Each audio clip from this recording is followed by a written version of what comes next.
1924 police వ్యవస్థకుండే పేరు. ఇప్పుడు అనిత గారు హోమ్ మినిస్టర్గా, డీజీపీగా, హరీష్ గుప్తా గారు వచ్చిన తర్వాత సమర్థవంతమైన పోలీస్ వ్యవస్థకి శ్రీకారం చుట్టారు. నేను ఎప్పుడు కూడా మీరు గుర్తుపెట్టుకోవాలి, నేను ఎప్పుడూ లా అండ్ ఆర్డర్ పైన రాజీ పడను.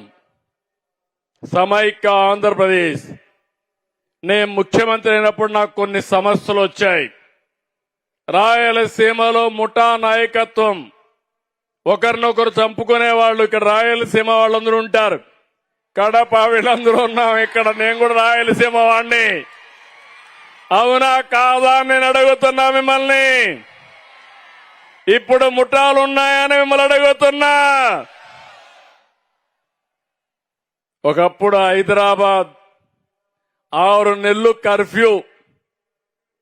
హైదరాబాద్ నుంచి బెంగళూరు పోవాలన్నా, విజయవాడకు రావాలన్నా ఓల్డ్ సిటీకి పోవాలి. హైకోర్టు పోవాలంటే ఓల్డ్ సిటీకి పోవాలి. అలాంటి మత విద్వేషాలు ఇప్పుడే నేను అభినందిస్తున్నా. నాకు గబ్బర్ సింగ్ అనే ఒక డీసీపీ ఉండేవాడు. అప్పుడు పవన్ కళ్యాణ్ గారు సినిమా కూడా తీశారు ఆ గబ్బర్ సింగ్ అని పెట్టి. అంటే ఆయన క్యారెక్టర్ ని గబ్బర్ సింగ్ గా పవన్ కళ్యాణ్ గారు యాక్ట్ చేశారు. ఆయన్ని పెట్టి కమ్యూనల్ వైలెన్స్ కంట్రోల్ చేశాం. తిరిగి ఎవడైనా సరే రోడ్డు మీదకొచ్చి మత విద్వేషాలు రెచ్చగొడితే అదే చివరి రోజుని నియంత్రణ చేసిన ఘనత ఆనాటి ప్రభుత్వాన్ని అని చెప్పి కూడా నేను మీకు తెలియజేస్తున్నా. నేను ఎప్పుడు కూడా తీవ్రవాద సమస్య మీరందరూ చూశారు. నేను తీవ్రవాద సమస్యలో కూడా రాజీ పడలేదు. ప్రజలకు నష్టం కలిగించే పరిస్థితి ఎవరు చేసినా ఎప్పుడూ నేను ఉపేక్షించలేదు. దాని పర్యవసానం తిరుపతిలో వెంకటేశ్వర స్వామికి పట్టు వస్త్రాలు సమర్పించే కార్యక్రమానికి వెళ్తా ఉంటే నా మీదనే 24 క్లెయిమోర్ మైన్స్ ని బ్లాస్ట్ చేశారు. తమ్ముళ్ళు ఇక్కడ యువ కిషోరాలున్నారు. ఆ రోజు కూడా నేను భయపడలేదు. నా జీవితంలో పిరికితనం లేనే లేదని మరొక్కసారి విజ్ఞప్తి చేస్తున్నా. మీరు కూడా అలాంటి స్ఫూర్తిని తీసుకుని ఎంతో మంది పోలీసు వ్యవస్థలో ప్రజల కోసం ప్రాణత్యాగాలు చేసిన వాళ్ళు ఉన్నారు. సీనియర్ ఆఫీసర్స్ ఉన్నారు, జూనియర్ ఆఫీసర్స్ ఉన్నారు. అలాంటి సందర్భాలు చూసుకున్నప్పుడు ఏదైనా త్యాగాలు చేస్తారంటే ఆ త్యాగాలకు మారుపేరు పోలీసు వ్యవస్థ. దానికి నేను గర్వపడుతున్నానని చెప్పి కూడా నేను మీకు తెలియజేస్తున్నా. ఇప్పుడే నేను మిత్రుడు పవన్ కళ్యాణ్ గారికి ఒక చిన్న మాట చెప్పాం. బాబురావు ఒక చిన్న కోరిక కోరాడు. ఆ కోరిక మా ఊరికి ఆయనకు ఉద్యోగం వచ్చిన సంతోషం ఉంది కానీ ఊరి సమస్య మిగిలిపోయిందని, అవకాశం దొరకతానే నాకు ఒక మాట నా చెవులో వేశాడు. నేను పవన్ కళ్యాణ్ గారికి చెప్పాను, ఎలుగురాతి బండ వాళ్ళ ఊరి పేరు, తెమ్ముల బండ నుంచి ఎలుగురాతి బండ వరకు రోడ్డు కావాలని అడిగితే మా ఊరికి రోడ్డు కావాలని అడిగాడు. అడిగిన వెంటనే పవన్ కళ్యాణ్ గారికి చెప్పాను, ఈ రోజే ఇంటికి పోతానే శాంక్షన్ కూడా చేసి పని కూడా ఇమ్మీడియట్ గా ప్రారంభిస్తారు. ఇది కూటమి ప్రభుత్వం యొక్క కమిట్మెంట్ అని అడుగుతున్నా. ఇలాంటి ప్రభుత్వం ఉంటే మా మీద విమర్శలు చేయడానికి కూడా చాలా మంది వస్తానే ఉంటారు. నేను ఒకటే మిమ్మల్ని అందరినీ కోరుతున్నా, విమర్శల కోసం చేస్తే దానివల్ల ఫలితాలు రావు.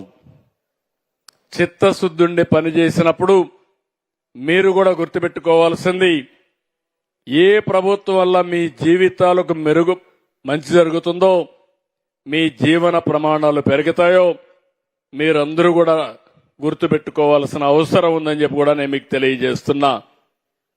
సూపర్ 6 చెప్పాం, సూపర్ హిట్ చేశామా లేదా అని మిమ్మల్ని అడుగుతున్నా. ఇప్పుడు ఇక్కడ కానిస్టేబుల్ ఉద్యోగాలు వచ్చిన దానికి మీకు హ్యాపీ, సూపర్ 6 చేసిన దానికి మీ కుటుంబానికి కూడా హ్యాపీ. పెద్దలందరూ ఉన్నారు. ఎప్పుడూ ఇవ్వనన్ని సంక్షేమ కార్యక్రమాలకు నాంది పలికాం. 18 నెలలు చరిత్ర సృష్టించామని చెప్పి కూడా నేను మీకు తెలియజేస్తున్నా. ఈ రోజు నేను ఒకటే మిమ్మల్ని కోరుతున్నాను, అందరిని అడిగాను. Highly qualified MTech, MSc, BSc, MA, BEd బాగా చదువుకున్నారు. అందరికీ టెక్నాలజీ మీద పట్టుంది. నేను ఒకటే మిమ్మల్ని అందరినీ కోరుతున్నాను. ఎన్నోసార్లు చెప్పాను, ఒకప్పుడు మనందరం హార్డ్ వర్క్ చేసేవాళ్ళం. ఇప్పుడు హార్డ్ వర్కే కాదు, స్మార్ట్ వర్క్ చేయాల్సిన అవసరం ఉంది. పోలీస్ వ్యవస్థకు మీకు ఒకటే విజ్ఞప్తి చేస్తున్నా. ఇందులో మీరు చూడాల్సింది